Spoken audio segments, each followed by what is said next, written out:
and the O-Dog on TSN 1050.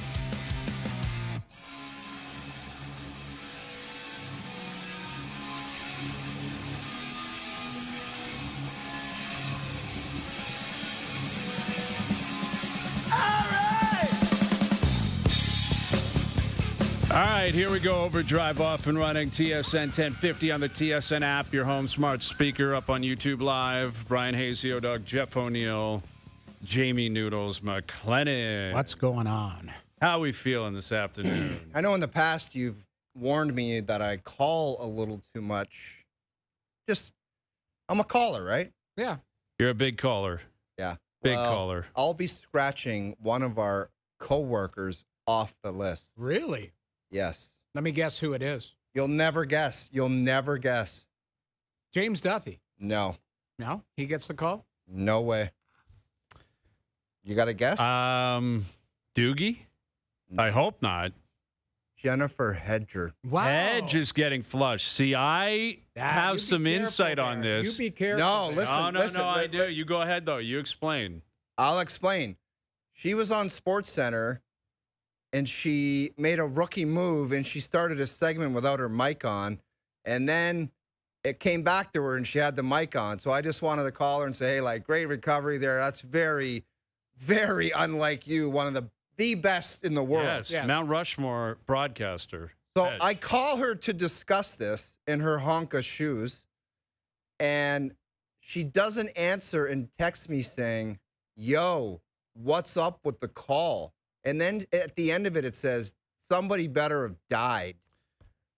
I appreciate that greatly. So she doesn't She like was a so call. she was so pissed that I called. She goes, yo, what's up with the call? Did someone die? I'm like, who You know says what that to she is? somebody else? She's 2026. People don't talk on the phone. They Yeah. text, right? Yo, what's up with the call? thought It you was were like getting she a- was offended. I'm like, how gross is this? This is not the same person I've known for 15 years. I thought you were getting a William Nylander. Like, I thought there was a finger involved or she something. basically might as well toss that out the actually would emoji. have been less offensive, I think, if she just sent you the middle finger Yeah. emoji, the willy emoji. willy.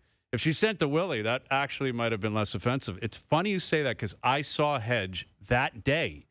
She came in here Yeah. and was sniffing around like, what's up with the caller? What's up with this cat? She came in with her son. Her son was in here doing the tour. And I said to her son, I said, why don't you leave me your number? I'll give it to, he'll call you. Yeah, He'll check in to see how everything's going in high Dude, I school. know you're lying now. I swear she came in and she goes, yeah, called me today. Is he a caller? Like, what does he want? And I go, yeah, he's a caller. He's a caller. I go, he's a caller. Honestly, Hedge, probably nothing. Yeah. And in reality, pretty much nothing. Yeah, you were like it stalling really there, didn't yeah. have to be a call to say. What are you talking about? I Well, thought like it that's could have been a call worthy text. where you say, hey, like that was kind of, Could have been a text. Hey, great recovery on the mic. That's not because you don't understand the call. Once you get through the meat and potatoes of why you're calling, then it's like, how are the kids? Like, do you get into but something else? Just Like, do I know what you're. he does. He just goes, all right, buds, later. You're a Yes, Hangs moron. up. you do that, but no, you You can. know what? You're Gen X or No. Gen Z. No, I'm in- Hedge X. Yeah, That's you're what I am. I'm Hedge X because I know where Hedge is coming from.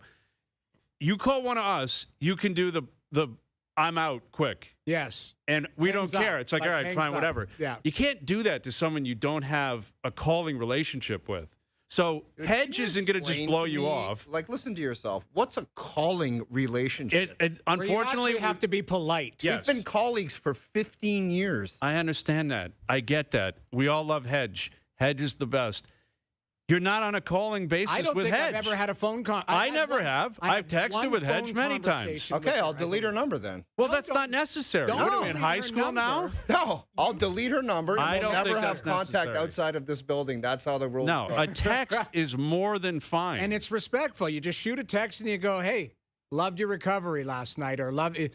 I've had Yeah, well, it Hedge was is also amateur hour too. The but the do non-mic. you understand where I'm coming I from? 100% understand. Because you will call us, you'll call me, say, hey, did you see that shot by Scotty Scheffler? Yeah. And I'll go, no, I didn't. And then while I'm answering, you go, I got to go. Yeah, And you'll hang bye. up. And I'm not offended by that at all. Not at all. Like, I'm like, Gotta whatever, go. this guy will You'd be call me back. literally saying, I'm on my way to, I got to go. I got to boss. go. I'm like, okay, you just Yeah. called me, but whatever. I don't Yes. care.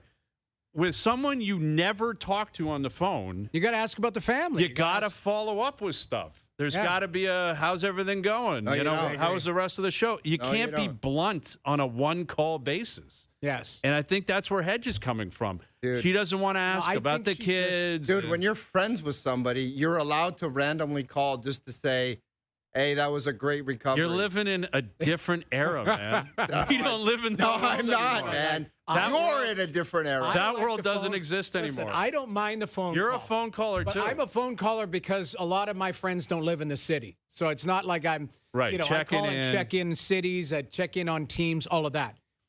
But when, three of us talk quite regularly.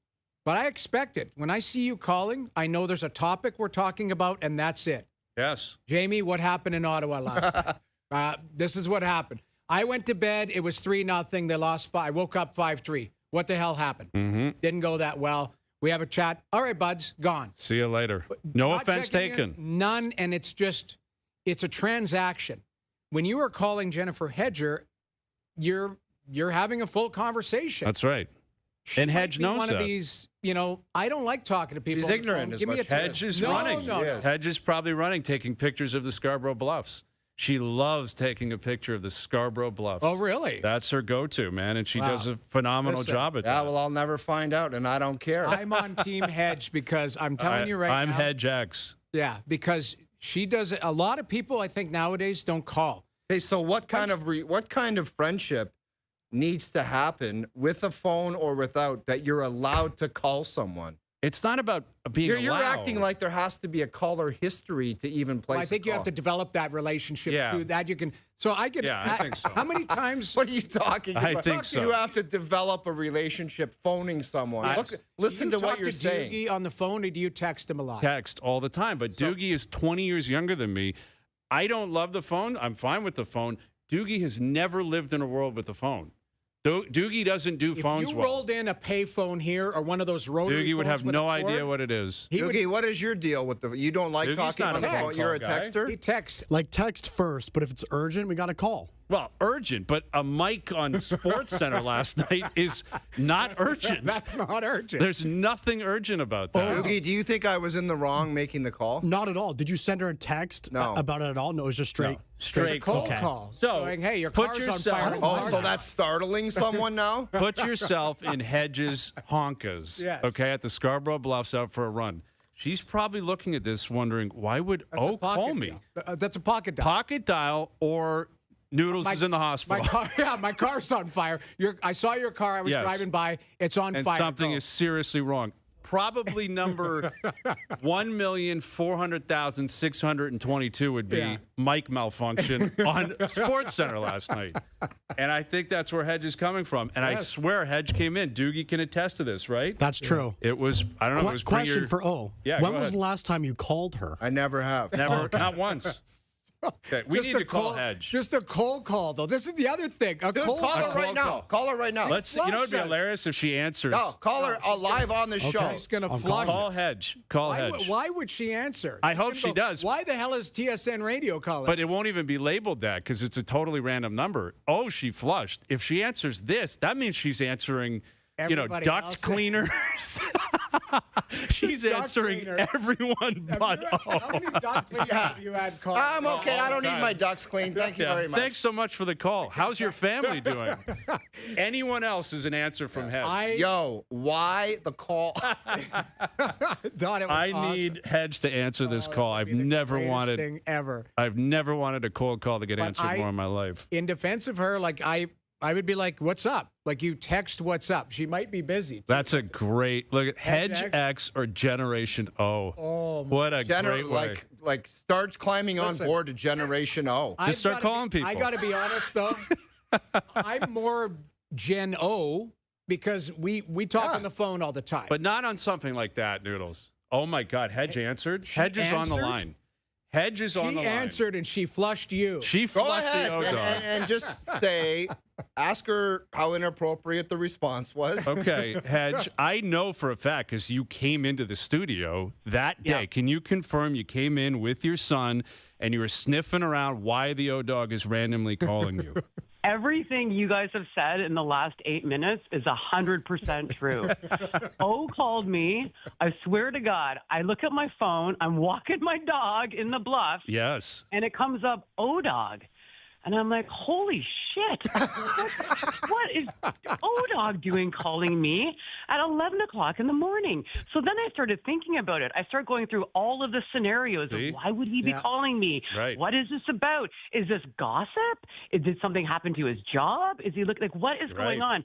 So then I think to myself, I'm just going to text him and lay the groundwork Yes. to sort of prepare myself for what I might be up for. And I say, oh, what's with the phone call? Did someone die? Because it's almost the only reason why he would have called me at 11 o'clock in the morning. Nothing, right? I get nothing back. Guess what I did next, Hedge? O-Dog is I calling. called you back. He's calling me. He's cornering me. He knows the phone's in my hand, and now he's taunting me to pick it up. Yeah. So exactly what I do. Hey, O, what's up? Yeah. And I get, hey, did you forget to put your mic on last night? I think that's Like- phone call. Like now I'm that like, you've experienced this whole thing, Hedge, is that not phone call worthy? Dude, I don't think it is. No, Like, it's first not of all, even close. It was it's like the worst, right? Like as a broadcaster, it's the rookiest move. And when I see people do it on TV, I'm like, oh my God, amateur hour, get your mic on. Yep. And then when it happens to you, you think to yourself, you know what? No one's watching. Nobody noticed that. So when my colleague the next morning goes out of his way to call me to remind me of what an amateur move I made last night on SportsCenter, and oh, by the way, everybody was watching, it was like, okay. And then I go, is that it? Yeah. And O goes, yep. See you later. And I go, okay, man. Talk to you later. Bye-bye. Wow. See? Just a wild experience, man. The whole O-Dog is. experience. 15 And years. I was kind of rattled all day because I was like, then I started second guessing. I'm like, was that really it? And I was just being a little bit curt on the phone. So then he decided, you know what, I'm gonna cut this off right now because she's not in the mood to talk about what I really want to talk to her about. Yep. And then I came in with Jags. We're in. That's I right. see you. I'm like, is he phone guy? Was this normal behavior That's for O? right. And you're like, he absolutely is phone guy. And you either pick it up or you don't. But he's relentless, and he will call you. Yeah. Oh, it's basically like he's. Yeah. You know, I don't even know how to explain your whole experience, The your only whole other vibe. relentless person on the phone is the Quizmaster. Yes. Oh, yeah. The Dryden. Quizmaster, Very much so. you could be in surgery and you go, hey, I'm just going under an anesthesia. And he'll go, I just got a question about the quiz. Yeah, just a quick.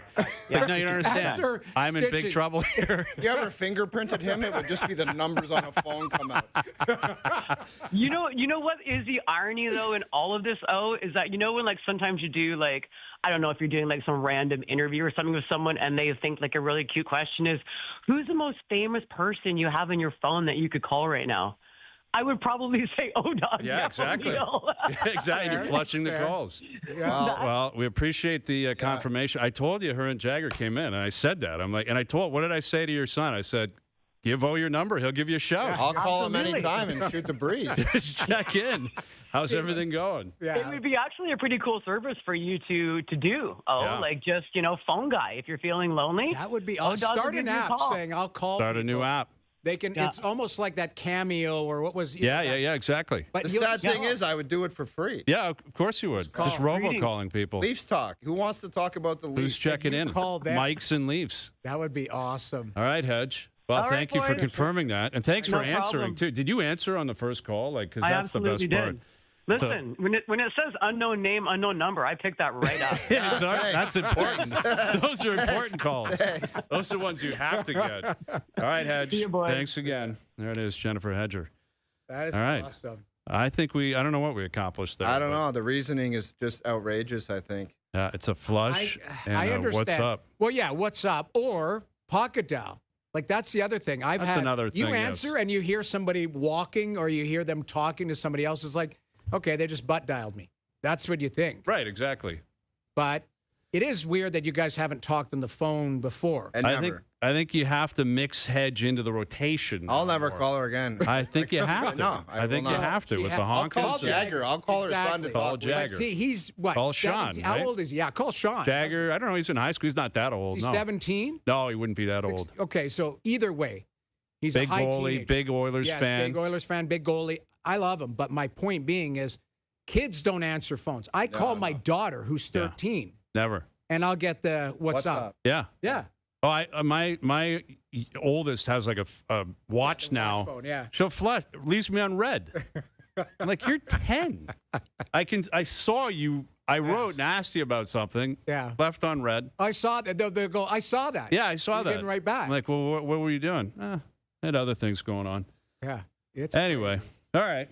well, There we've you go. established nothing Hedge in the X or first Generation 16. O. I think that's important content, though. I am Generation O as far as calling. I'm Hedge I X love- all day. I man. love calling. Text. And if it needs to develop into a call, we'll text and we'll say, let's figure out a time when we can work on a call. All right? we'll book a I call don't at mind some point. checking in. I like a check-in. All right. That's the thing. Anyway. Okay. Where we'll are come we back and get into the Leafs a little bit. Leafs Sabres. do it. Let's It's do a it. big one for them. Yeah. And the Bills have hired their new coach. They're hoping it's a Nick Nurse situation. Yeah. They've hired from within. Joe Brady, their OC, gets the job. It's basically going from Dwayne Casey to Nick Nurse. They're hoping for that. I don't know if it's going to develop the same way, but I can't imagine that's overly inspiring in Western New York. Unless he has a good relationship with Allen. I think that's probably That's why he's got probably the gig. That's his guy. Allen likes him, and maybe Allen basically handpicked him, or Brandon Beane's like, I can keep my finger on this guy. That's what you got to hope isn't the case. Right. That Bean control. and Jerry Pagula aren't like, okay, we can control this guy and we can figure out how he's going to work. Have they done any damage control with their bad PR? What was No, that not last really. week? You know what? Now he's just like, come watch the Sabres play. Because the Sabres now are red hot. Like in Buffalo, it's all Sabres all the time, as it should be. But He'll be at all the games. Oh, yeah, he's probably in Toronto tonight. his press conference, did it make you think what Kevin Adams was dealing with? Like, did you now look at it and go, you look at it differently? Do you look at the whole thing differently? Yeah, now I that think so. the way now he might have just had a bad press conference and been like, And it had been a long time. Yes. And it was it was longer than just the clips that were Right. isolated. To be fair to Pagula, Right. you can't just look at the two clips. It was a half an hour presser, and there's a lot Exactly. more depth to can't it. cherry pick that. But right. like I do wonder where Kevin Adams comes into play. Where Buffalo has won 18 of 22, I believe. And the new GM hasn't made one Hasn't transaction. done one thing. No. Not one thing. No. Like Yarmo showed up and goes, I think we can be a playoff team. Yeah. And now they're in the playoffs. He said that, didn't yeah, he? he's like, He I actually think said that. we're going to try to go all in and But figure this out this year. He hasn't done anything. If you look at it, Kevin Adams probably deserves a lot of credit. Now, listen. No kidding. It's this whole. This all Literally of it is his doing. team. Literally his but team. there were times where on this show, the three of us were like, that's a mess there. well, What the hell's Kevin Adams doing? And then Yeah. why is he trading Dylan Cousins, a 24-year-old, 6'4" centerman? Well, he gets Josh Norris. Unfortunately, Norris has had some injury issues, but he's a hell of a player. But you look at drafting and developing, they've got some, a lot of them are coming into their own right now. Like that's Impressive. the crazy and it's part. a weird situation for him. Well, they had how many number one picks have they had? Just two? Is it Darlene and Power? Right? Power. But yeah. they've had some high picks. Well, they had Reinhardt was 2, Eichel was 2. I'll tell you one that I think is a hell of a move. That Bowen Byram's a player. Yeah, They that got was him an for, acquisition. That was they got a trade. him for left shot centerman Middlestad that went to Colorado and now he's in Boston. Well, even picking up the Doan kid, Yes. like just getting some meat. Well, they just there. signed him. They did sign him post Kevin Adams. Right. So I guess Yarmo has done some work. Right. But They gave Doan a you long-term look at all deal. the moves that they made, like Paterka for Doan and the right shot Kesselring. Kesselring. And good players. Mm-hmm. But again, you're looking at like Paterka's like a left shot, 23-year-old, really highly skilled guy. You're like, you got to. Why couldn't you make that work? Like yeah. just some weird things that you're sitting there thinking, but all of a sudden they come together. Now that the Leafs got their hands full tonight, but they do. got to play well. They have Leafs to play well. Like it's how many times can you say, figuratively speaking, it's a must win, but it's kind of a must win. They have to get You some know. momentum going Yeah, they have out to west, get or they'll some. just Yeah. get crushed up. Yeah, you've If got they get 5 smoked games tonight, before the it's break. like, Yeah. Yeah, exactly. In Buffalo, that's what they're doing. They're just kind of running through teams. They are scoring 4-0, 5-1. Yeah. The one thing that, in talking to a coach the other day, Buffalo has tremendous speed. And that's one thing, we're on the panel I was going to talk about is the Leafs have trouble with teams that have real good team speed. Mm-hmm. That's where the Leafs have run into Well, and that was Colorado the other day. Colorado. And today, Quillen went in, the kid, and now they're taking him out. Yeah. Which, they barely played him the other day. He wasn't the reason they lost. No. But it's weird that, Berube said, we need some speed and energy. It didn't work one game. Yeah. Yarncroke's back in. Okay. And Wall's going tonight, which, again, kind of highlights, why did Stolarz have to play on the Friday if Wall is now playing this game after playing on Sunday?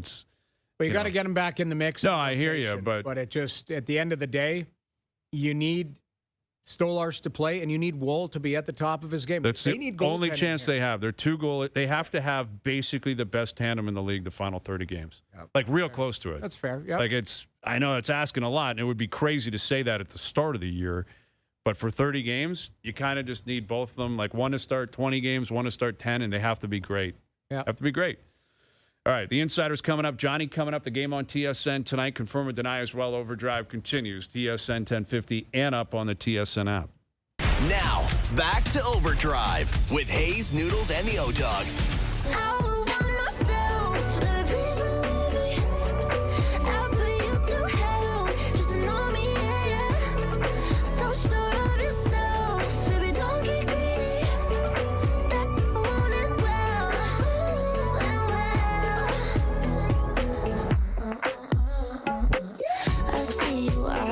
Overdrive continues, powered by FanDuel, bringing you everything from the opening line to the final score. Leafs Sabres tonight. Oilers won again last night. Kind of funky what's going on with the goaltending. Jari has not been very good, statistically, but they're outscoring it. Stu Skinner's the hottest goalie in the league right now. Skinner does not lose. Somebody tweeted out the other day that Stu Skinner's turned into Dominic Hasek. He is unreal. He never loses. And his numbers are crazy. He lost his first 3, and then he's 7-1 since then. Yeah. And been playing very, very well. What are the outrageous chances stats. there's a different set of eyes on him and they change something mechanically? Well, That I could will help say him. this. A guy who worked here at TSN Radio, Andy Chiodo. Yeah. Unbelievable coach. He's done a great job in Pittsburgh. He's the guy who helped Tristan Jarry get back his game. And if you look at it, Stu Skinner goes there. Now, Jarry made 40 saves last night. Edmonton wasn't, I thought Jarry played really well, but they gave up 4. Right. And they just They scored 7, so it didn't matter. They got back-to-back hat tricks from defensemen. Crazy. But Jarry is, I like the situation for both. I'm happy for Stu Skinner. He can get out of there, get out of Edmonton, and just go play hockey. Yeah. And Pittsburgh is Pittsburgh not the number one surprise in the NHL this year? Close to it. Darren Dreger in here. Yeah, I would think. What's the biggest surprise, San Jose or Pittsburgh? I would say. Or Anaheim, maybe. Yeah, although conversely, I might look at Winnipeg. They won the President's Trophy last year, and they're not even from a close negative to the playoffs. standpoint. Well, I can go spin both ways, I guess. Right. But then look at Detroit's in, Boston's in, Buffalo. Yeah, Maybe there's been Buffalo. a lot of turnover. Might be Islanders Buffalo. are in. Might be. Might be Pittsburgh. Buffalo. There's a lot of turnover, actually, when you think I about think it. Organically, at the starting of the season, if you said Pittsburgh Penguins, they were the only team that was open for business. Yeah. And we, many in media were speculating on, well, where's Sid going to land? Right. Is he going to be, he's going to say, yeah, I'm not in this. Right. I want to chase one more Stanley Cup. And the Montreal connections were made, and go down the list. And every once in a while, that still pops its ugly head up there. But come on. Kyle Dubas has creatively done a decent job, but at the end of the day, it's still about Crosby and Malkin and Letang and the goaltending and all of that. So he's backfilling with some young, I don't know if we'll call them developing pieces, but younger players that are NHL quality players, right? Yeah. So in that sense, he deserves respect, and he's not done yet. There's still a lot of time between now and March 6th. Sure. Well, that's the question. We'll bring in Chris Johnston as well. The freeze is what, just over a week away? Yeah. I guess a week tonight, is it? February 4th. February 4th is the trade freeze. So are you anticipating deals before the freeze dregs, or, I mean, I guess anything's possible, but how many teams are like, well, we'll just get there, let it breathe, and figure it out afterwards? Yeah, and I mean, there are some sellers that are, have recently jumped into the market, but that doesn't mean that they're selling off imminently. Why wouldn't you wait until post-Olympics? And I think that's probably where we'll see the glut of the trade activity, but that's not to say we're not going to see something between now and February 4th. I keep looking at the Vancouver Canucks as being another team getting business done. If the deal makes sense, then any team that's chopping pieces like Vancouver, St. Louis, go down the list, then they'll do it. So it's possible. CJ, in terms of the Leafs, like, everyone's trying to get a read on what happens here. Do they try to buy? Could they become sellers? Do they stand pat? What do they do with McMahon and Lawton, et cetera? What is your read on when we might get an answer on that, and how much is actually on the table for the Leafs in terms of both ends of the spectrum, buying and going in and trying to make it, or being, full-blown sellers and realizing this isn't your year?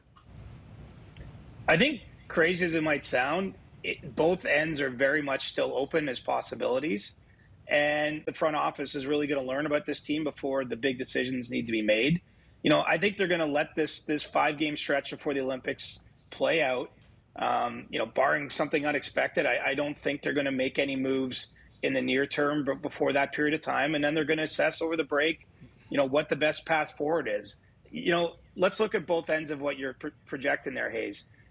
Buying, I don't think will ever be that aggressive. That's just my feel. Like, I don't think we're going to see them, if it leans towards buying, do anything crazy. I mean, we've been over this. They don't have tons to sell or to buy with, and I think there is probably a little reticence about how much they can really do to this roster right now. Wow. The selling end could go a little bit more dramatically. They do have pending UFAs, but that's going to take them likely losing a bunch of these games between now and the deadline. And so I really believe it could go both ways, and they're just going to wait and see and make a call probably over that Olympic break and enact in the 10 or 11 days before the deadline afterwards.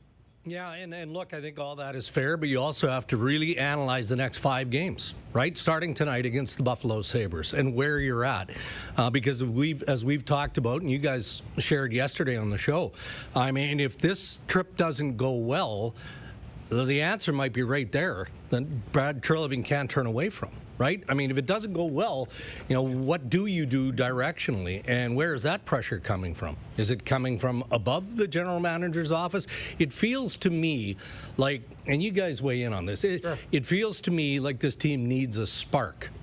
But as players, does it have to be a meaningful piece, or can you just make a trade where you get a depth defenseman to bolster what you've got, and that's a shot in the arm? They already got their... Yeah. But I brought that up yesterday. Yeah. Does that count, though, Stetcher? Well, he's been good for them. Grabbed him off waivers, and he's been good. But what if you're just nibbling around the edges and you find somebody in the league and it just adds to your group? What's exactly that right. Do, I don't know. That's what I understand, because we talked about this yesterday. But what if somebody just slides in that helps everybody, helps the process along? That's the thing. It's not going to change. Austin Matthews still has to be the best player. When Willie's healthy, he's got to be the best player. John has to get his game going consistently. McMahon, all of those guys. Yeah. But maybe it just helps the balance on the back end. And you don't have the assets to do anything bigger than that, potentially. If you did, and there was that player available, and we know that Treliving is still, eyeing a defenseman. Well, if there was a piece that he could bring in, he would have done that by now. There's nobody available that moves the needle. That's why I say, from the player perspective, sometimes it's just a little injection, just a little bit of a difference maker. Because, look, the coach has done everything, right? He's had blow-ups on the bench in the first half. Well, that didn't seem to get a message through. He's called out William Nylander publicly. All right, can't blame Willie now. He's not playing. He has a leadership meeting yesterday. Mm-hmm. Went well.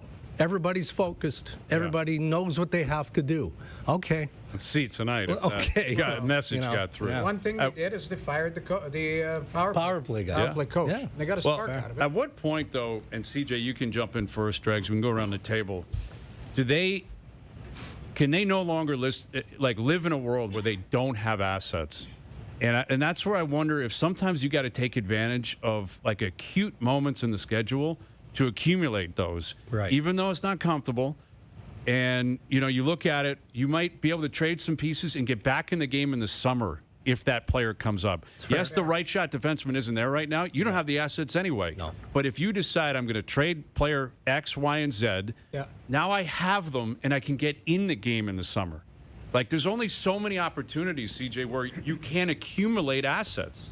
And the trade deadline is one of them. And I know it would be uncomfortable for the 25-26 season, but it might be in the best interest for the 26-27 season and beyond for them to simply use this deadline, not about wins and losses right now, but finally restocking the cupboard so you can get back in the game a little bit. And if, CJ, that is the scenario, how does 34 factor into that? Like, does he...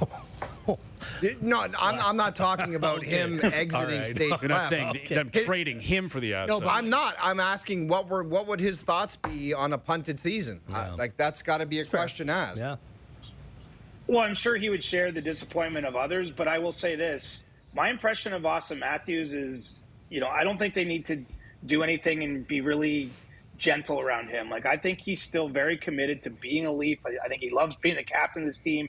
Obviously, he's been front and center here in a lot of conversation the last few days. But, I don't sense at all his commitment waning. And in fact, I think if they were making decisions that made sense, that they were, if it's properly messaged to some degree in terms of what the plans are, like, he wants a chance to win too. And I'm sure, he's sitting there feeling a lot of the things everybody is. Like, the numbers don't lie at a certain point, right? We're more than 50 games into this season.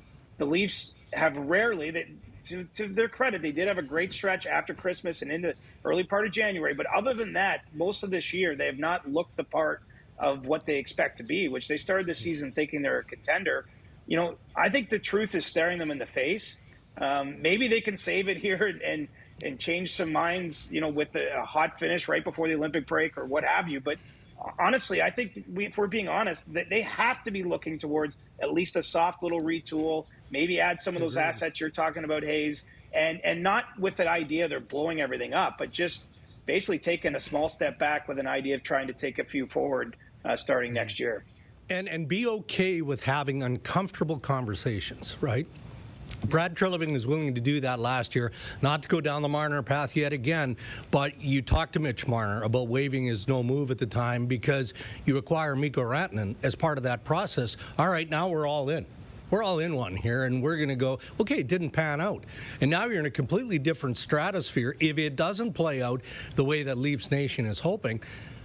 But don't be afraid to go to Morgan Rielly and go, we're coming to you in the summer. You're protected by your trade coverage, no problem if you want to wait. But, we're having this conversation now because it can't just be about managing the asset of Bobby McMahon, who's an unrestricted, or what you do with Scott Lawton, who's a pending unrestricted. Have uncomfortable conversations, which I think they have to be and will be willing to do in the time. Don't you think everything should be on the table if you are heading down that pathway? Yeah. Regardless, there has to be, I don't even think it's just plan A or plan B. I think you have to kind of throw everything out there and go, okay, what does this look like? Because these managers, as you guys know, talk all the time. Yeah. So there might be a call out of left field that goes, I really like that player. Oh, I didn't think about that. Yeah. That's the kind of stuff that gets percolating, and then a deal comes together. That's fair. And so do you, both of you, CJ and Dregs, like, is the chatter there? Like, are we going to see something, or are they kind of waiting until after the Olympics to see? Are you talking on a bigger picture? No, because I think it's important. I mean, obviously, it's up to the Leafs to figure this out. But you'll notice, we all interact with Leaf fans all the time, that it's like, well, you just got to blow it up. Just get rid of these guys. Yeah. I don't see that. I don't see that. And I don't, I think it's important you just said what you said, CJ. Like, Austin Matthews, and there's always been this concern. Well, he's been in the playoffs every single year of his career. What about Willie? Well, Willie, possibly. Maybe you trade him. No move clause. Yeah, and then maybe that's a conversation you need to have to really spark something in different. The offseason. But they have some good pieces here on the NHL team. They got 3 goalies. They got to figure out what they're going to do there. You have Austin Matthews. You've got Willie. You've got Nyes. You've got them locked in. You know what they are. Yeah. Yes, it will be uncomfortable. Yes, it sucks. it's on the GM to pitch it and sell it to a guy like Matthews and say, listen, it may not even be just an offseason, maybe 2, but we want you here for the long term, and we're going to make it work. It might be 2 years down the road. Dude, he's got 2 years left on his contract. So be it, though. Like, again, Boston just didn't. Pasternak didn't just say, get me out of here because you unloaded everybody. He said, all right, let's figure it out. McAvoy, all right, let's figure it out. There's other examples in the league where they had to reset and retool, and that guy didn't say, I want out of here. And why is it so awkward or uncomfortable for people to talk about the reality of 34? It shouldn't be. Vancouver just went down the same path with Quinn Hughes. You don't think they wanted to keep their captain long term? Of course they did. But they got to a place, 2 years out, by the way, where they believed and knew he wasn't going to extend for a myriad of reasons in Vancouver, which are all his own. 2 years out. Yeah. So find that out, because what Vancouver got in return for Quinn Hughes, that's a significant package. The Kings ran. I thought it was unbelievable. Now, that's a blow-up, though. No, that's the thing. Like, they're awful. If you're getting into the offseason and we're willing to have those type of conversations, why do you take 34 out of the mix? No, I'm not saying that, Tregs. I'm saying, and to that point, hey, I'm going to be honest with you. This may take 2 years. Might take 3. Are you in it? Are you a Leaf for life or not? Because I can't out of respect, that's what you have to do. Yes, I can't guarantee you we're going to retool this in one offseason or whatever, and you're a cup contender this time next year. Yeah. Are you in or not? He may say, I don't have the stomach for that. Then it opens the door to a completely different chat. I agree. But if he's like, I'm the captain, I'm a Leaf, I'm here, let's figure this out, and if I have to win in 30-32, let's do it. Then that's a completely different avenue you can go down in terms of what you can do. I think it's fair, though. CJ, you weigh in. I think it's fair. The one thing that should be brought with all this is the lines of communication. Austin Matthews is the captain. He's their best player, and he has been for how many years has he been here? 9? This is year 9? This is 10th year. 10th year. So 10th year, and he's got a couple more left. This is a decade plus that he's put in. So he's pot committed. He's invested. Yeah. So these conversations, whether they're difficult or not, you can include him in it, at some level, because he does move the needle. He is a star player. I've said this all along. We were looking at the coach, we're looking at the GM. If the best players play to their capability, maybe they're not, in this situation, consistently. They've been banged up this year. Goaltending, you haven't had a full roster. When's the last time they've had a full roster? Now, Tampa would say, come take a look at us. Hold and my look beer. what we're doing. Exactly. There's a lot of teams. Go ahead. CJ, what do you make? CJ, get in there on this. Well, I mean, look. I can only go on the history. First of all, I think there's an active dialogue between Austin Matthews, his agent, the team. Like, I don't sense any issues there. No. And this guy signed a year out. The last time he could have been a UFA. Even when he was coming in an RFA, like, they got that deal done well in advance. As much as I think people wanted to link like his birthplace and just assume he wants to play other places, I just think the history shows that's not the case. He's mid-career though now. Like, he's where McDavid is, except McDavid's been in the last 2 cup finals and not one. But like he's got to the point where he's won an MVP, he's won some goal scoring titles. He wants to win the Stanley Cup. And so I think as long as he feels like he's on a path where that's a possibility for him in Toronto, I don't think there's going to be an issue. Again, this season is not great for anybody. The Leafs did not expect to find themselves here.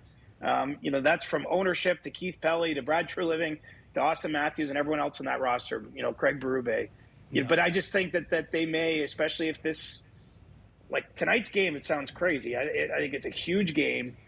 Sometimes we build up games that don't really deserve building up, like whether or not they can at least get one win on the back end of this homestand, go out on the road and get some work done, because to me their season is hanging in the balance in these next 5 games. If it doesn't go well and then they have almost 3 weeks off, the conversations that happen during that 3 weeks behind the scenes are going to be pretty stark in terms of the direction of the team. Yeah. Listen, it's going to take some salesmanship, right? Like about the plan and how you're going to execute it and where you're going to take it. Sales to who? It's the plan is sitting right in front of you. What are you going to bluff it and lie to yourself? Well, and then you're going to have that team. If you want to lie to yourself, we've seen it with Phil and Dion. Oh, we're going to compete. We're going to be good, and you're not. So. Yeah, I hear you. I guess what I'm saying is if that is a reality and it's set in at Maple Leaf Sports and Entertainment right now, the way this is going, can't win a Stanley Cup. And I think that's safe. They might make the playoffs. They don't feel like a cup contending This team is not winning a Stanley I agree. Cup. But I'm saying if you're player X in that room, let's say it's Matthews, who would be obviously he'd be the guy they'd want to talk to. You got to sell like, hey, this is my plan on how I'm going to get you into the Stanley Cup final. Now, he's got to carry the load, too. Yeah. You got to look at him and say, if I build this team, you better show up in the biggest games. Because he hasn't done that in a lot of times throughout his career. So there's got to be honesty both ways. But that's what I'm pointing to is like you might have to go to him and say, we're going to have to retool. We got to get some picks. We got to get some prospects. I'm going to have to get our pro scouting going. We got to find some players that are out there that are going to come here and pop. And it's on him to accept it or not and be like, all right, I believe in that, and let's see where it takes us. Keep in mind the one thing you said yesterday, Brian. This is uncharted territory for a lot of people tied to this. Yeah. Usually they've been buyers for 9 years. January, February. It's a lot like, of fun hey, being a Leaf who fan. we playing round one? Who like that. That's been, true. and that's not only just for the organization and the players, but it's the fan base, it's the media. Like the last 9 years have been in the regular season quite, not massive storylines. Great storylines. Hey, Matthews going for 70, all that type of stuff. This is uncharted territory. Yeah. So there is some crossroads, but I still believe there's time. Like maybe I'm wrong. No, I hear you. There's There's time to sort this to an out. extent. Moving forward from here, this point on, We for got the 30 pathway to games be left. charted. Yeah, and it's on Don't everyone they have involved to to win figure it out. 20 of 30? Yeah, I think Mathematically, something along those lines. they It's need like fair. 40 points. It's And most of those games are on the road. Yeah. Almost They've all had those, the like- easiest. Yeah. yeah, 2/3 of those games are on the road left. Yeah. and they haven't played well in a They've row. They've had one of the easiest schedules, Which as is, far again, as something you got to consider when you're leading up evaluating to it. them. Correct. Yep. Like they are, maybe this is the way it is. All right, boys. Good seeing you guys. As always, thank you for doing this. We'll do it again I soon. feel like we're getting radioed for this one. You think so? I'm not sure. And yeah. what would you say would stick just out all the the most? Matthews Here stuff, comes it the just rebuild. Kind of feels like CJ really put it out there. Yeah, it's CJ's fault. Yeah, okay. Doogie in the headline, put Chris Johnston says. It always goes well. It always pops when that happens. Thank you guys. Appreciate All I it. said is the guy wants to stay here and he wants That's to win, right. which I think That's that's, a- that's a Maybe great you one. didn't. Maybe you didn't say that. Who That- knows? that one Doogie will could pop. Screw anybody over. Doogie might. Doogie might. Doogie could formulate anything. All right, boys. Great you. seeing you guys. Chris Johnston, See you Darren guys. Dreger, our TSN Hockey Insiders. Johnny coming up, Mike Johnson on the game tonight. A lot going on in the NHL. We're cruising towards the Super Bowl and confirm or deny in about 45 minutes. OverDrive continues up on no YouTube problem. Live. Take care, guys.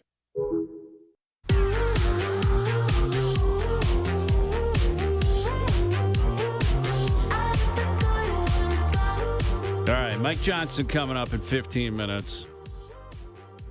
We never got into Mike McCarthy getting the job down in Pittsburgh, too.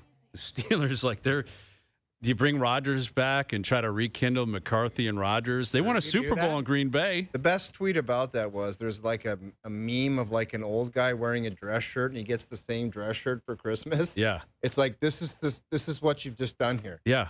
There's no way they had a plan. Yeah. It was no way the plan was Tomlin to McCarthy. I know, they had to get something new and different, Yeah. and like up tempo, and get the fans all jacked up and say this is completely different. Yeah. And it's like they got the same dude. Yeah.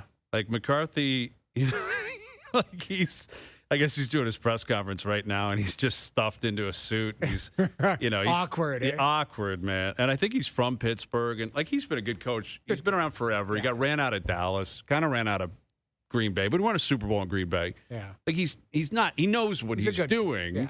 But it's kind of like Recycled. It's a recycled What- retread play. Is our guy Billy Belichick, he's seemingly done? is. I think he's out. I have in not the heard NFL his name. circles? He's done. To my knowledge, he has not had one interview, and there's been a million coaching vacancies. A million. And And- apparently it's just his ego every time. Yeah, I think that's a part of it. I think I think people are watching the Gong Show down there, and they're like, "We're not They don't doing want the that. circus in our. We're not Yeah, we doing don't that. bring it We're in." not hiring your girlfriend to run the social media team, and that's not happening, Bill. And we're not bringing in. Plus, he runs heavy. He brings his kid with him and other people he knows, and Mike Lombard. There's an entourage that kind of comes with Yeah. Belichick, and I think for the most part, that has just been shipped out of the People don't want to bring the NFL. circus to town. That's Yeah, really it's what it is. More or less been That's too kind of bad. come to an end. Because his legacy is kind of tarnished when you look at it compared to this guy was arguably the greatest coach of all time. Probably Arguably. Yes, you Is, can't yeah. take away all the winning. Yes, he had Brady, which of course factors in, but he also knew football players. He knew how to get. He knew how to scout. He knew how to draft. He knew how to scheme. Like, he is a brilliant coach. Brilliant. So the end here is just an asterisk then? I just think the fallout, I think the fact that, I said it yesterday, that New England's back in the Super Bowl, it doesn't hurt his legacy. No. But What he should have done was just walk away, and then you just ride off into the sunset, and it's like your legacy is just there. Instead of the UNC and the girlfriend Should have stuff. done And it just, media. he was doing media. Remember that know. first year out? He was everywhere. He was Manning great. cast, and he was fun, and he was more Yeah. like it is crazy. Tom Brady being who he is just in the booth for big games. You know, he's on the road. He's And he's calling gotten games. dude, I think Good, he's too. the best one now. He's gotten good. He's gotten a lot better. He is much better, man. And Burkhart's a really good play-by-play guy too. Yes. Like, they have a That really good helps. booth. That- really That good Romo booth. just gets he could just say anything and people hate what He's he the says. new Phil Simms. Yeah. Remember Phil Simms just got destroyed to the point where CBS is like, you got to get out, and that's when Romo showed up. And it's just like Romo has slowly morphed into Phil Simms. I bet you next year J.J. Watt takes over. I'm telling you. Man, he got a 10-year deal at $17 million a year or Romo's something. good. It's just, I think I people still don't like the Romo. shtick. That's You know what what? it is. Jimmy Nance is getting it too. They're giving it to Yeah. Jimmy. Well, boy. he's Jimmy he's had a takes few heat. tough calls. That's what it is. Well, right? it's just Jim Nance does his thing, and Romo is all over the place. I don't know, Jim. Yeah.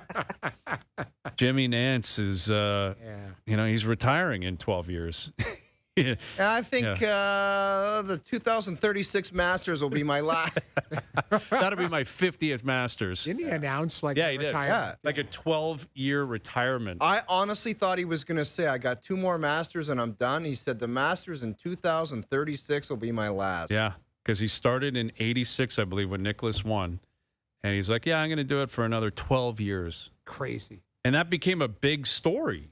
You know, wow, Jim Nance announces retirement. 12 years. Talk about clickbait. You click on it, you're like, oh, 2036. Oh, that probably went across somebody's desk at CBS, and they're like, Jimmy, Yeah, maybe we'll see Maybe if you not. make we'll it have there. a chat. He's still great in the Butler cabin, though. He still calls it great He Masters. is so horny in the Butler cabin. He calls it Him and great Fred Masters. Ridley sitting beside each He other. loves it. The best. All right, hour 2 coming up. Confirm or deny. MJ will join us. OverDrive continues. TSN 1050 and on the TSN app. This is OverDrive with Hayes, Noodles, and the O-Dog on TSN 1050.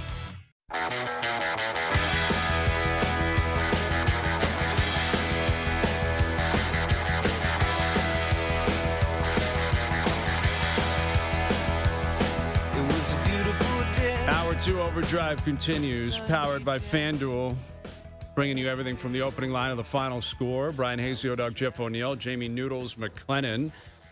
Confirm or deny later in the hour. Best bet still to come. Leafs Sabres tonight on TSN. Mike Johnson from the rink. They're going to honor Daryl Sittler tonight, which I love. 50 years since the 10-point game for Daryl Sittler. Oh, wow. 50 years. I think it's actually in February, but obviously they're hitting the road and they're going to be gone for the Olympic break.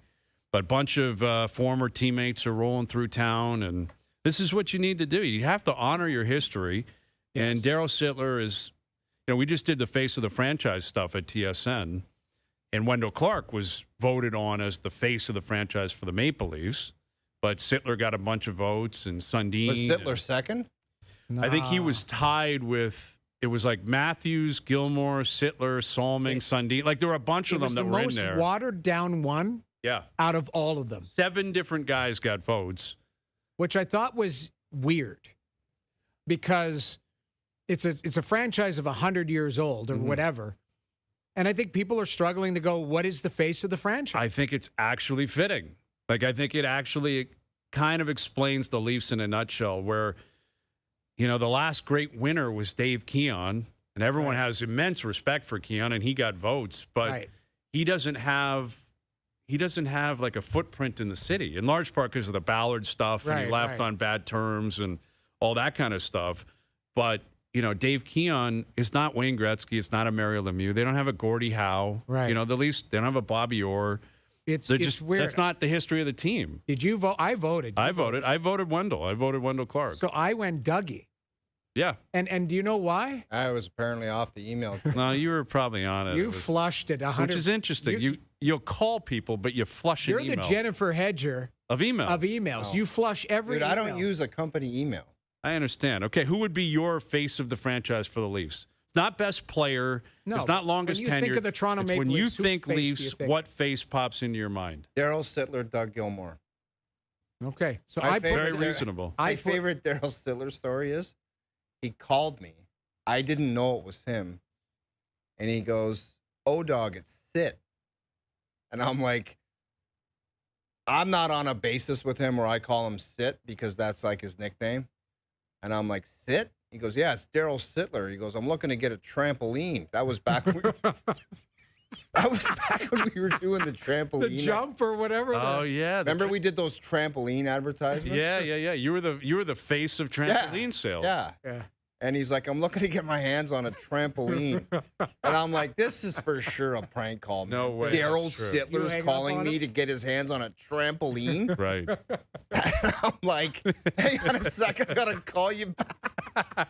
Hold on, I got to Charlie. call I you. got a guy on the other line. I'm like, let me see what the contact is at work, and I'll call you back. Sit. And I'm like, there is no way in hell. And I call back, and it's Daryl Sittler, and he's really interested in getting a trampoline. Did you hook him up with a trampoline? Yeah. Attaboy. Spring free tramp. Yeah. That's what, because I bought one. Did Spring you? free trampolines. Spring free trampolines. Remember those things? I remember them, man. The tagline was like, you got to get a jump or a pump, or it was something like That was a long time suggestive ago. in there. It was like a suggestive tagline. Man, I think they probably sold a lot of trampolines. Yeah. It I was like, bought you one. got to try out these tramps. Yeah. Yeah, it was something. Let me think it over, will you, Charlie? I got a guy on the other line about some white walls. I'll talk to you Yeah, later. he's like, hey, Sid, I'm looking to get my hands on a trampoline. Imagine blowing off Daryl Sittler. Yeah. Or he calls you and you're like, I got to call you back. But you had to check in on the trampoline. I had to check in, and then I had to see if it was really. So you go with Sittler, Gilmore. You went with. I went with Gilmore because I went with moved here Wendell. 15 years ago, and I've heard 8,000 times 93 Dougie. Definitely. 93 Dougie. Definitely. 93 Dougie. All of that. It's a great argument. so I my was two like, favorite that's players my ever, face. Doug Gilmore and Wendell Clark. Yep. The only reason I think of Dougie a lot is because it's the most winning I've seen. Yeah, no, I hear you. But Yeah. Wendell was on that team. Yes, of course. And, they're both they're still a big part of the Yes. community and Yep. everything. And I said last night, social media, I think, helps Wendell because if you there is no better YouTube search Bruce than Bell Wendell hit. Clark. Bruce Bell, the fights, the goals, Marty McSorley, the best. Yeah. All right, here's Mike Johnson joining us here on the Maple Toyota Hotline. Johnny, remind me who you picked for the Leafs face of the franchise. Not my roommate, Wendell, not my captain, Mats. I picked Austin Matthews. And I think the fact that they had 7 guys who were voted for, if any one of those 7 guys had done any kind of winning, had won a cup, maybe 2, then they all would be worthy of being the face of the franchise. But none of them were fortunate enough to do that. I think Austin's the best player this organization has ever had. I think the team has been as good as it has been for a long stretch the last 10 years. And so I picked Austin Matthews. And maybe it's appropriate for a franchise that is sort of well known for not winning at all, that my face of the franchise is a guy who's synonymous with not winning at all as well. Mm-hmm. Yeah, listen, Austin, he's right there in the comp, sure. and he will be for the rest of the time. He's still writing the script too, which is not a part of the project. We're not projecting what it could be in 5 or 10 years. Right. But he's the captain, which a lot of these guys were: Wendell, Sittler, Gilmore, Sundin. There's something about that clearly. Yeah, it's interesting. Like Matthews. I'm curious what he looks like tonight, Johnny. It's such a big game. Buffalo is a team he's connected to, right? Remember, it was like they were both bottomed out at the same time. Right. Buffalo got Eichel. The Leafs got Matthews. Buffalo could never figure it out. Matthews hit the ground running with the Leafs. And now, the Leafs are sputtering and the Sabres are on fire. What do you expect from the captain tonight? Well, I mean, listen to talk about the typical Leaf game in a big moment like Vegas. So I guess historically you would not be anticipating their best. But I got to believe whether it's Austin, who I thought played pretty well against Colorado with the 7 shots and a couple crossbars and everything else, the leadership group. How often, guys, does the leadership group publicly get called into the coach's office for a meeting before what everyone is calling a big, big game? Why would you need that meeting, Johnny? Well, and why would you have to say it publicly? Like, you can have meetings and not tell people about it, right? And so I think the spotlight's really on them. I expect him to be good, I guess, is what I'm saying. I expect Austin to be good. He's got, I think, a 10-game point streak and 8 goals in his last 10 games against Buffalo. It's clearly a team he doesn't mind playing against. Now, Buffalo's different this year. We'll see in 2 hours here. They're so fast, and fast teams have given Toronto trouble the last little while. So we'll see what happens there. But I expect Austin specifically to be pretty good in this game. He better be, because this is a huge, huge game. A team that they're going to try to track down and make the playoffs. If Buffalo wins this, then they're what, 8 up? 8's a big number in the standings. So it's a big game. Johnny, the Joseph Woll getting the start, much around that, or did you expect him to get the start, even though Stolarz is right there? If Stolarz was up and running, playing well, back in the groove, sharp and not rusty, I think he probably plays this game. And I think, generally speaking, you'll see a lot of, if they're both playing well or they're both sort of equally performing, you'll just alternate back and forth depending on wins and losses. But I think it speaks to Stolarz not being quite game sharp. And how could he be? He's played 1 game and he was not sharp. Beyond that, they barely practiced. They're canceling practices all over the place, trying to salvage whatever energy they can. So I don't think it's a surprise, but I think it says, well, certainly Joseph Woll has been good. But it tells you that I don't know if the Leafs think that Stolarz is officially game sharp, because he probably isn't. So, like you said, if Buffalo wins tonight, they're 8 up. If the Leafs win in reg, they're 4 back. There you go. See, I told you yesterday. Positive thinking. Right back on the bandwagon, everybody. And, Seattle, Van, Calgary, all winnable games, right? Like, there is an opportunity here for some positivity before the end of the break. But if you're looking at Buffalo, Boston, and Montreal, those are the 3 teams. I believe they're all playing tonight. Obviously, Buffalo's here. Boston's playing. I think the Habs are playing Vegas tonight. So, Tampa's gone, and I think Detroit's likely gone. Of those 3, Buffalo, Montreal, Boston, which one do you think is the most vulnerable to being caught by either Florida or Toronto or Ottawa? I would say Montreal, because their goaltending isn't very good. And it hasn't been. Dobish has lots of wins, but not very good stats. Noodles, you probably know that. Montembeault has had sort of a struggle all year long, and they play fast and furious, but they still, underlying numbers are not that strong. They give up lots of chances. They don't control play. So Montreal, to me, love their offense, love their talent, their pace, their excitement. But I don't know, without goaltending can be challenging. I think Buffalo, maybe for the same reason, their goalies have been incredible in the last 25 games. So if they could play this line and Luukkonen and be anything like this, the way that they play, I think they should be good. And Boston's a wild card. I probably put them in the middle. Swayman's really good, so that gives you a little bit more confidence that they won't go into a big rut. Pasternak's been incredible. But Montreal scares me. I love the offense. I don't love the way that they keep the puck out of their net. Yeah, I'm with you on the goaltending. Like, that seems the most likely position where if it just melts on some team, you're in big trouble. Ask the Ottawa Senators. Yeah. That's the Ottawa. If you look at it, Johnny, their underlying numbers, some of them suggest top 10 in the league. Yeah. Like on both sides of the puck. But they're not getting saves consistently, and they're in one. And if any of those organizations, Montreal, Buffalo, Boston, you name it, Florida, all of them, Toronto, if they don't get goaltending, you're not going to be able to bridge that gap. That's the way I feel. I think all those teams, though, it's a sweat. Like Boston, last year notwithstanding, has a lot of history of winning. Like you would think that organization would be comfortable. Yes, we got 30 games, but we've been here before. Buffalo, Montreal, they made the playoffs last year. They got red hot and just got in. We've seen Detroit be in a comfortable position right around this time. And completely melt. So, Gibson, Tampa will right? Yes. Tampa's John fine. Gibson. Gibson, exactly, though, Johnny. Been great recently. What if he turns back into a pumpkin and, or gets hurt or something like that?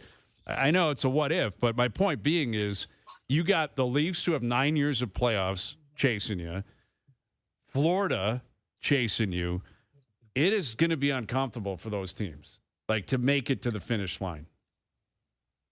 Which makes these games so much, it's almost more important, despite there being 30, 29, whatever games left there are in the season, to give these teams that probably could use a little bit of a buffer so that when things may get tight down the stretch, they've got an 8-point gap instead of 4.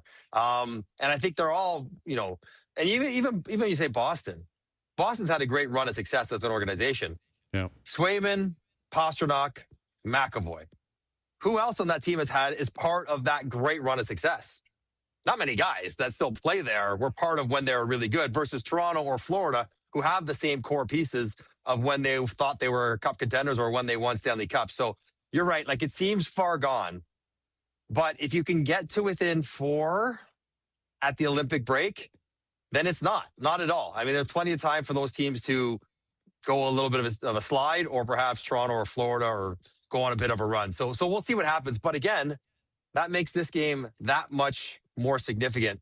This homestand has been, by any measure, disappointing. Could call it disastrous, whatever you want to call it. It's been really not good for Toronto. But if they can close it, get a big win against the divisional opponent, guy they're chasing, and then head on the road, as you mentioned, some winnable games, it feels different. But if they lose tonight, guys, and lose not playing well, then, that tension just mounts, and it's already pretty high around here. Johnny, give the fans what they want and take one more button down. Take one more down. Looks good. No, yeah. Look at that. It's a phenomenal Undo look. one more and give the fans what they want. Been dying for it. National You TV. There you should go. have seen me on the subway. Hey, should have seen, like, people were just, yes. No. I love when it's Listen, no, minus 20 out. Yeah. I drove here. And so it was a long drive, like probably a bad idea to drive in this weather, but it took me like an hour or something to drive. So you got to be comfortable.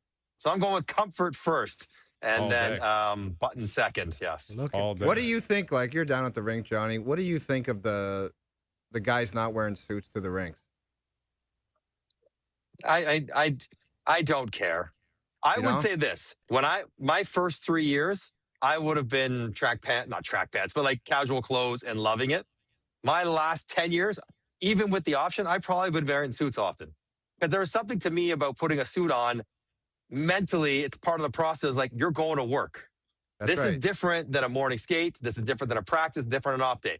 I am putting a suit on. I'm getting dressed, and I am mentally going to work. And it's different than any other time I go to the rink. I'm dressing different. I'm treating it different. I'm preparing differently. So, yeah, I mean, I've heard you talk about it. It doesn't really bother me. I don't really care one way or the other. You can put a suit on and play terrible. You can wear a tracksuit and play great. I don't think it matters one way or the other. I think the guys that are that age take casual clothes quite literally. Like, it is very casual and not sort of like business professional. But again, does not matter to me, other than saying at the end of my career, I probably would have preferred to put a suit on.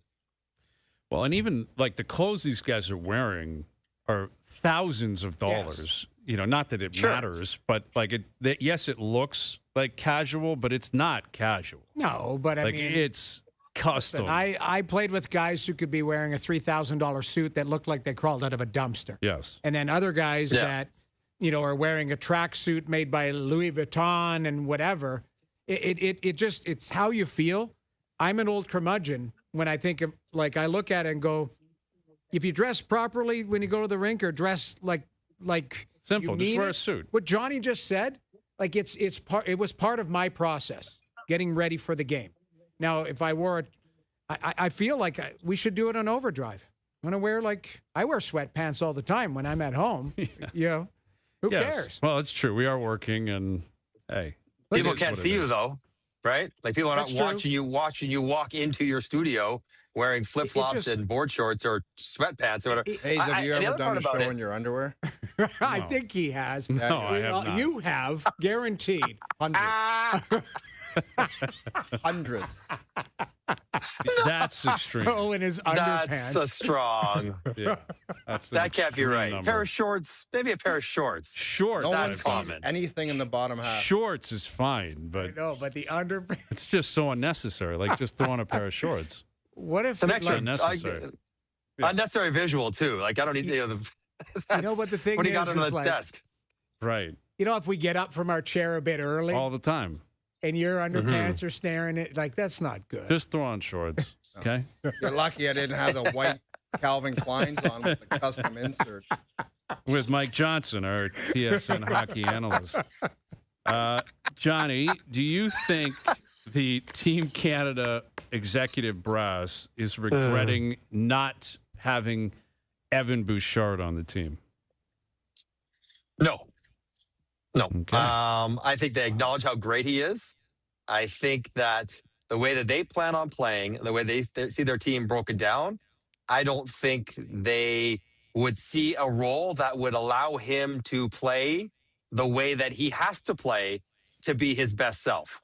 Cale Makar is a right shot offensive defenseman. How much is Cale Makar going to play?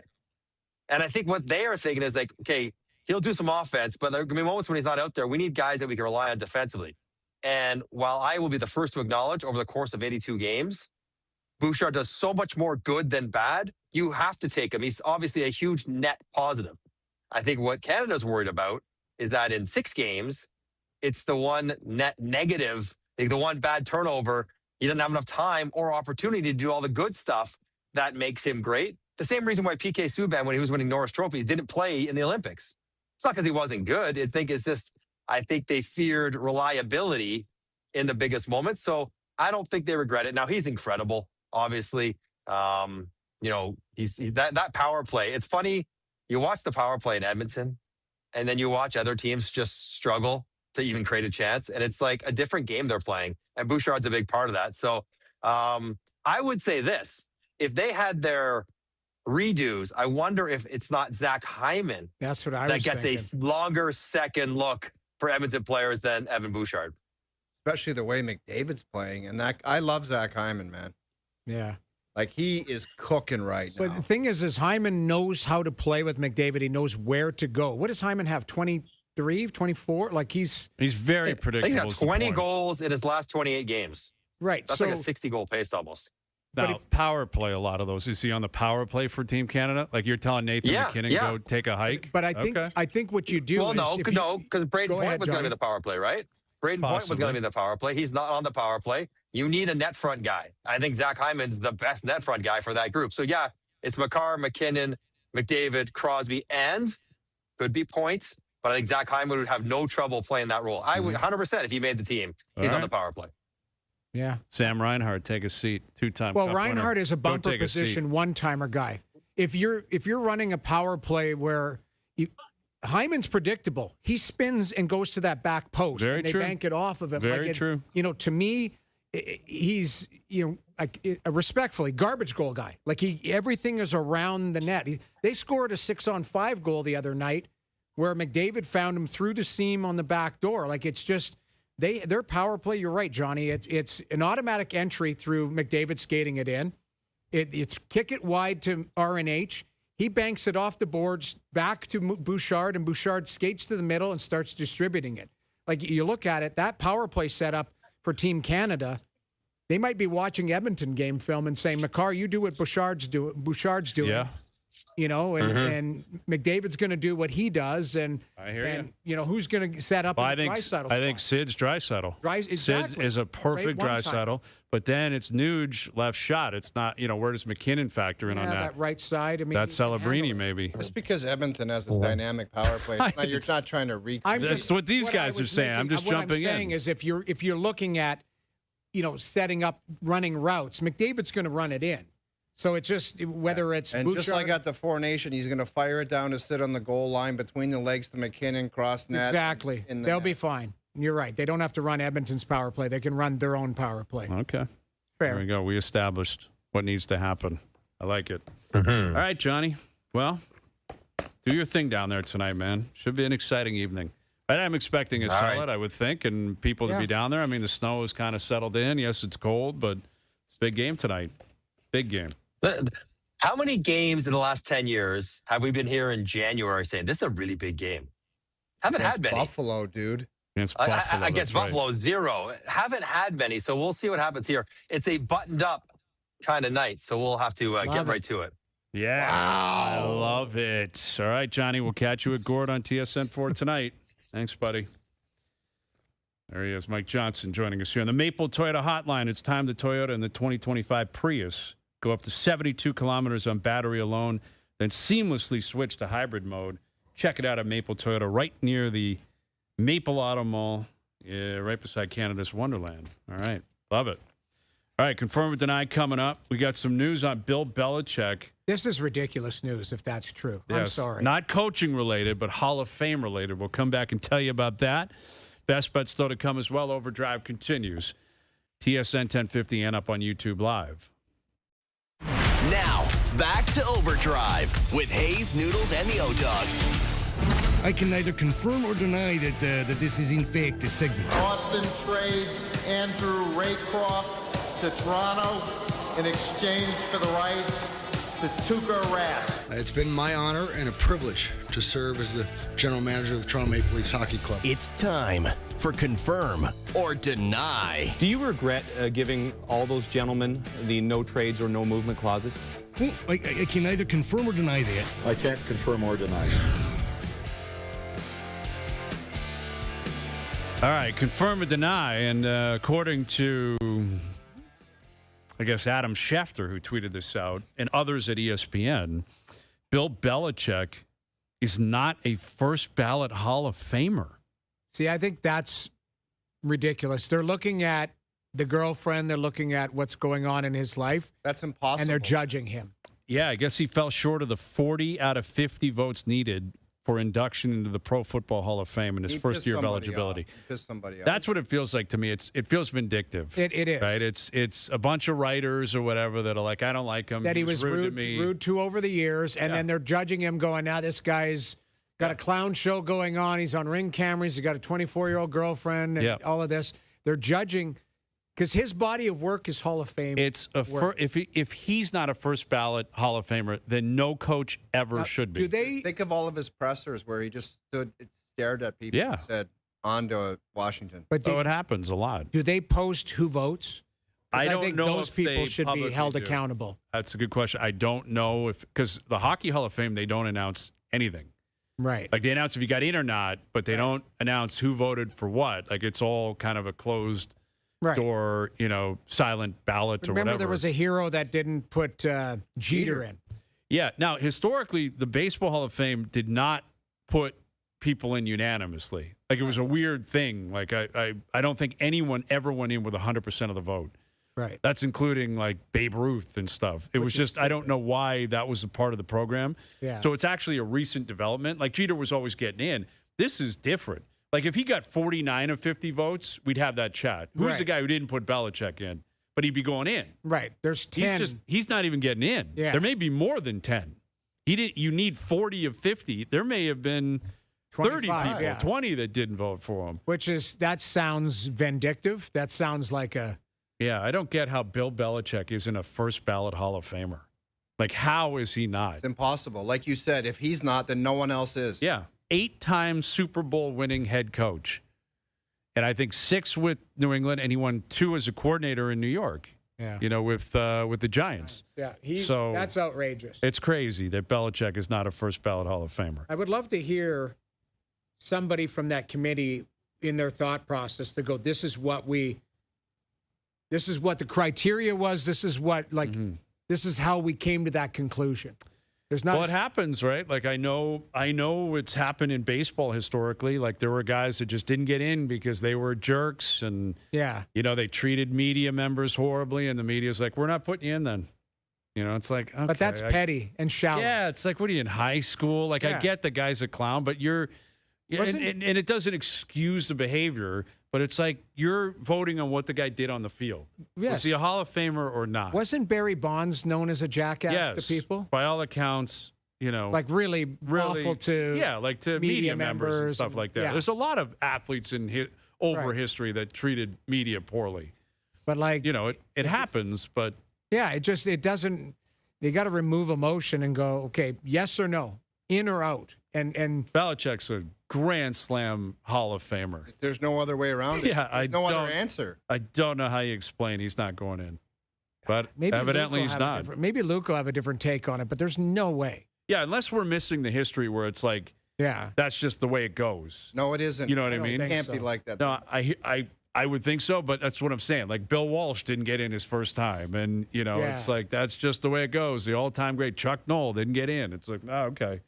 Tom Landry didn't get in. Joe Namath. Yeah, exactly. Like maybe there's a history of that. I'm not aware of it, but short of that, it doesn't make much sense. Yeah.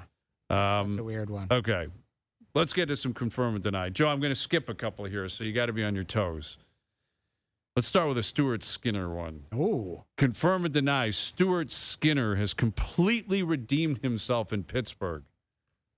Even though I know that Noodles will deny this, I'm confirming it. He's the new dominator, and I love what he's doing. And Andy Chiodo, you gave a shout out to Andy. I'll back it up.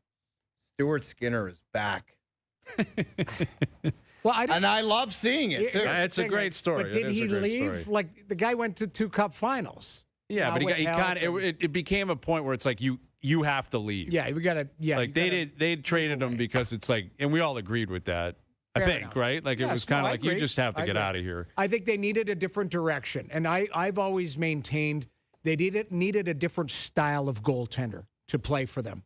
Somebody with a clean butterfly. What they did is they traded Skinner, who's 6'4" and is very kind of methodical in the net. Jari's a little bit more athletic, who's 6'4", cleaner butterfly. Ingram, same thing, really has great motion. I just think that Edmonton needed a different style goaltender. Mm-hmm. I don't know if redeemed himself. I'll agree. You're going to confirm that.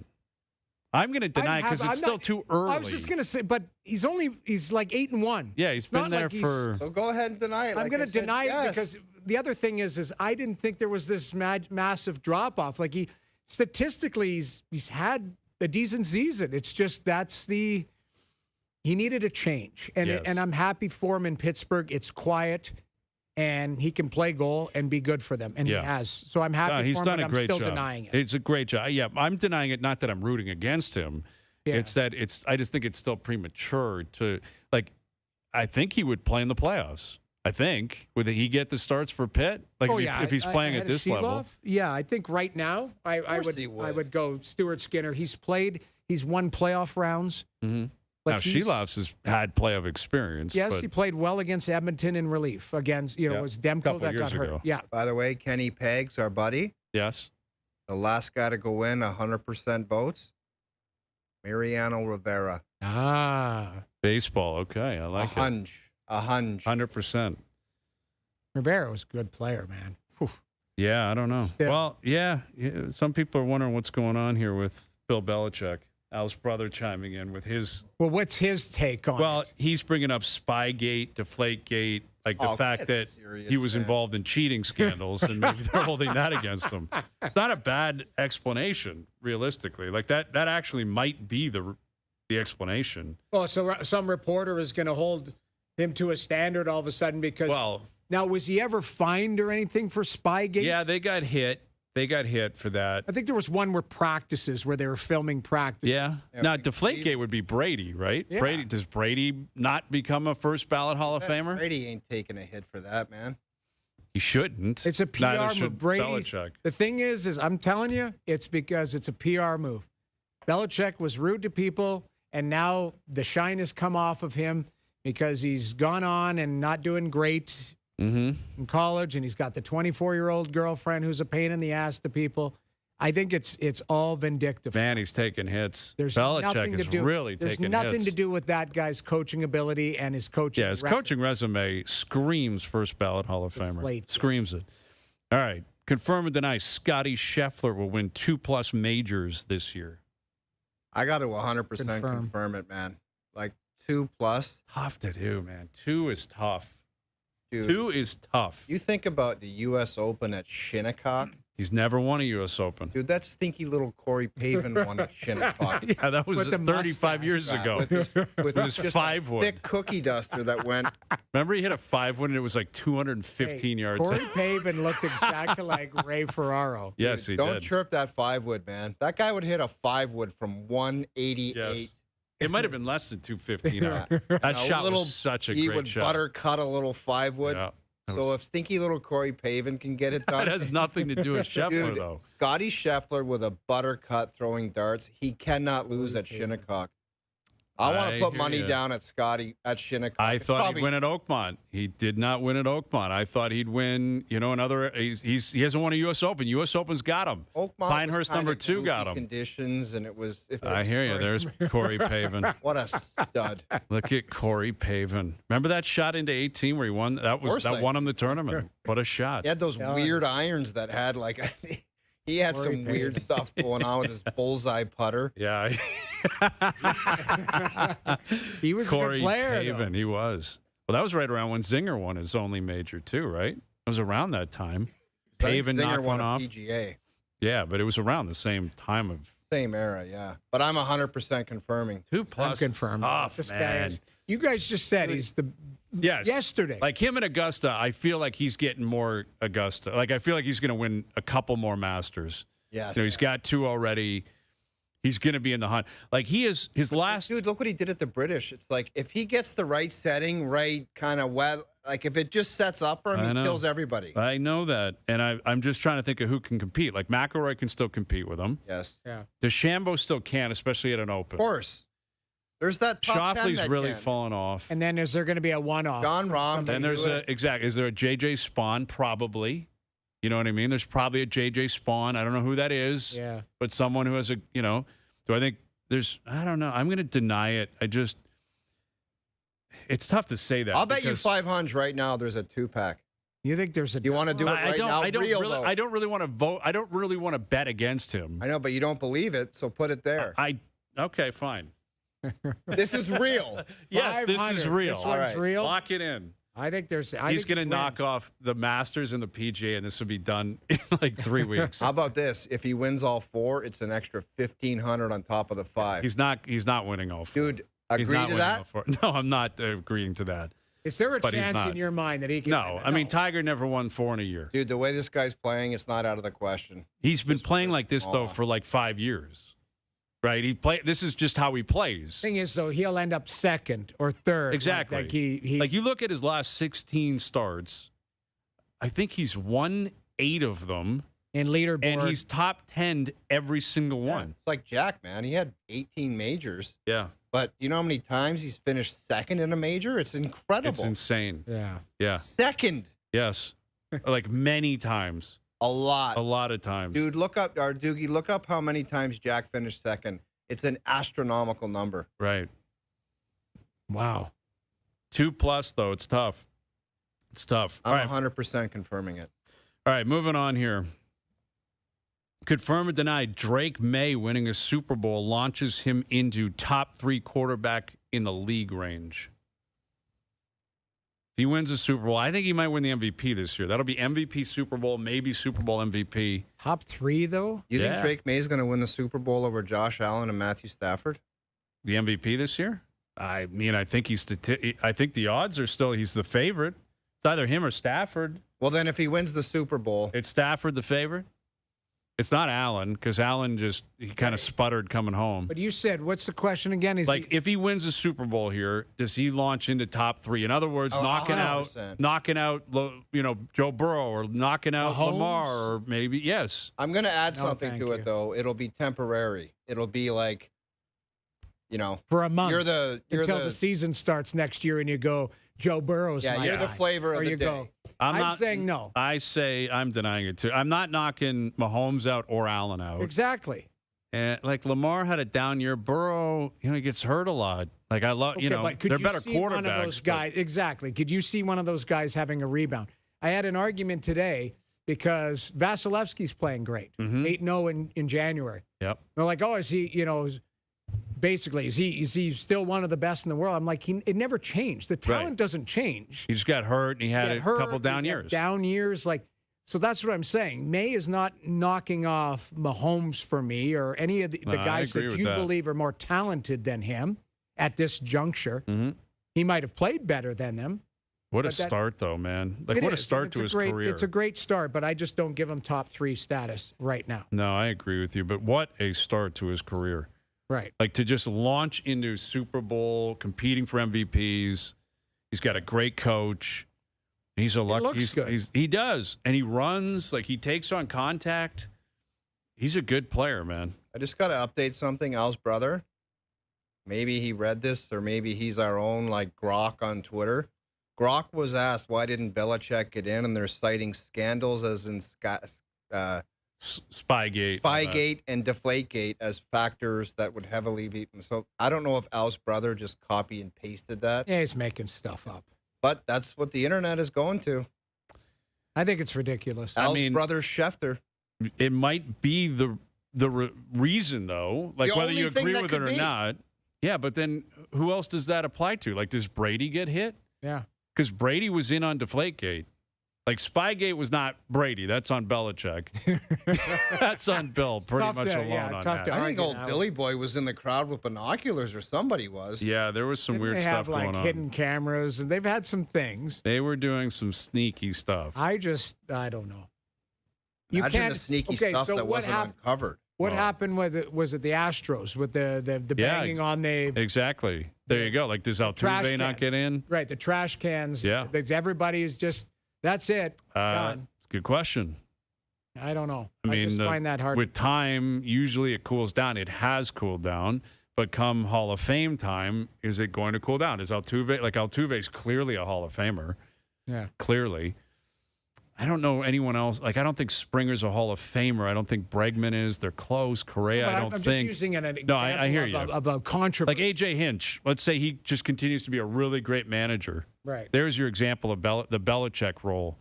Won a World Series there. They were in the playoffs every year, ALCS every year. He's in Detroit now, really good. What if he wins a World Series in Detroit? Right. Sorry, not getting in because of what happened there. Possibly. I think there's a likability factor there, though. If Belichick was a media darling, I think people would overlook it. It changes. But the fact that he was quite sharp to a lot of people that would probably have the vote, I think there's a disdain for him. It definitely factors in.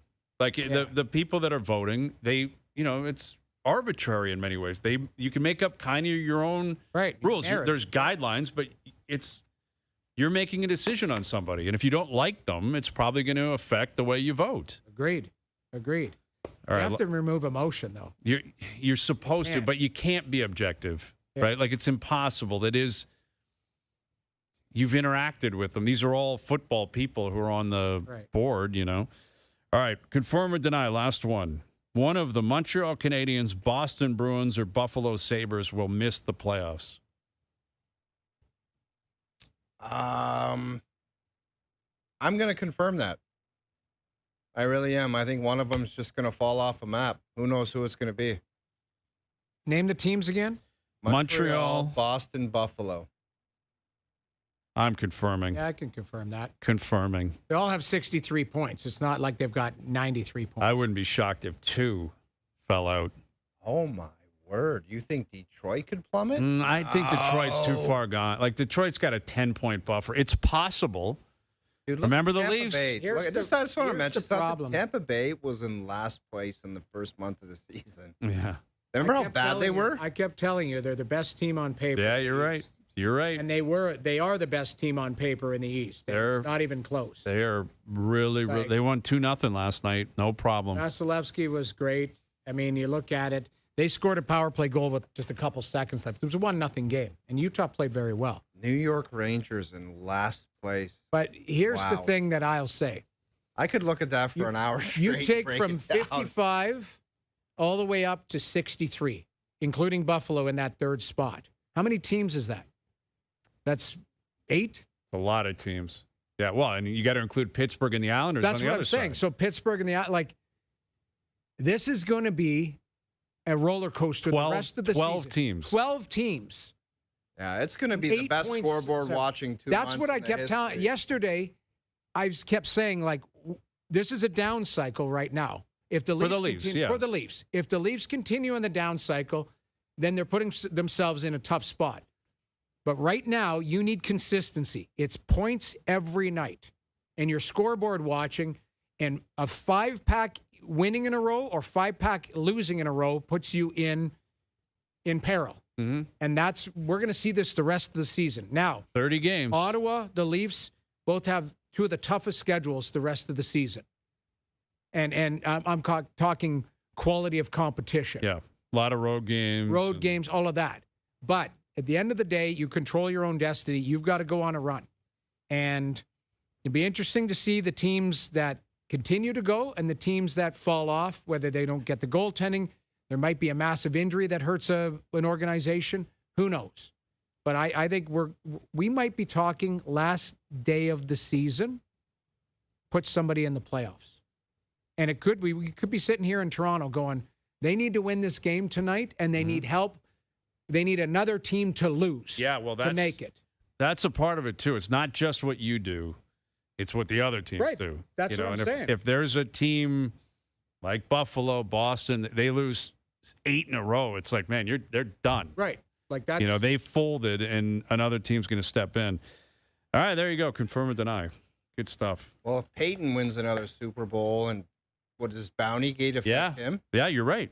Well, Peyton, in my mind, would probably be a Hall of Fame coach. Like but if he wins another Super Bowl, are people going to, say you were not first Bounty ballot? Gate? I guess. Yeah, that's very good, very valid. It just Bounty Gate was a real scandal and he got significant. suspended for a year. Yes, like they put huge money on the table to kill Brett Favre. Yes, but like huge money. I remember who's going to kill Brett Favre. But that's the thing is, you start heading in down that gray area. Yeah. It should be just, what did you do? Not what you are. I don't know. That's where I went. That was my famous. It's a hall with some plaques in it. Well, there's this context where I'm like, it's you. What did they do on the field? That's Doesn't what take determined. away from it being an ignorant comment. It's a hall with some plaques in there. Even worse, with some plaques in there. In there. Not even in it. I do. In there. I love It's that. a hall with some plaques in there. That was such an ignorant comment. Ignorant. But there are players that are they're in flurry. Yeah. Comes to Listen, mind. unfortunately, there's some bad people that play the sports. And obviously there are extremes. There are extreme examples where like, okay, that might be different.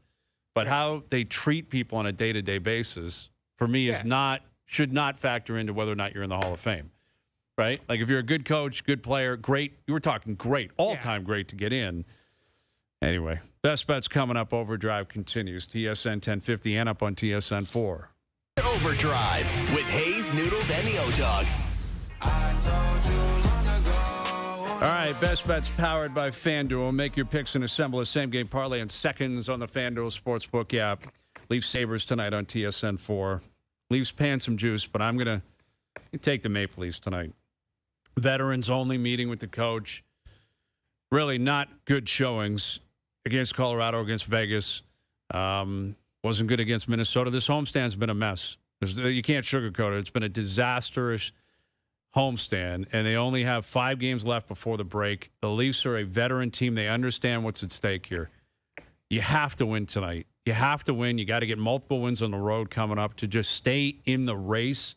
So maybe your GM doesn't completely unload the roster before the trade deadline. Tonight's a big part of that. So I'm on the Leafs. Austin Matthews to record 2+ points tonight. There's your best bets, powered by FanDuel. Same-game parlays around the NHL are available on the FanDuel Sportsbook app. Please play responsibly. 19+, physically located in Ontario. All right, Leafs Sabres tonight on TSN 4. Full breakdown tomorrow. We're moving towards the Super Bowl. Again, we're going to be in San Francisco next week. We cannot wait for that. Moving towards the NBA trade deadline, tracking what the Raptors are doing. Lots going on in sports. All right, there you go. Thanks to everyone behind the scenes for helping out. We appreciate it. Everyone for tuning in today. TV, radio, podcast, web, up on YouTube Live. Find our podcast wherever you download the podcast, the iHeartRadio app, and, of course, again, up on the YouTube channel of TSN. We're out of here. Enjoy your evenings. Enjoy the games tonight. We're back tomorrow at 4 p.m. We'll chat then.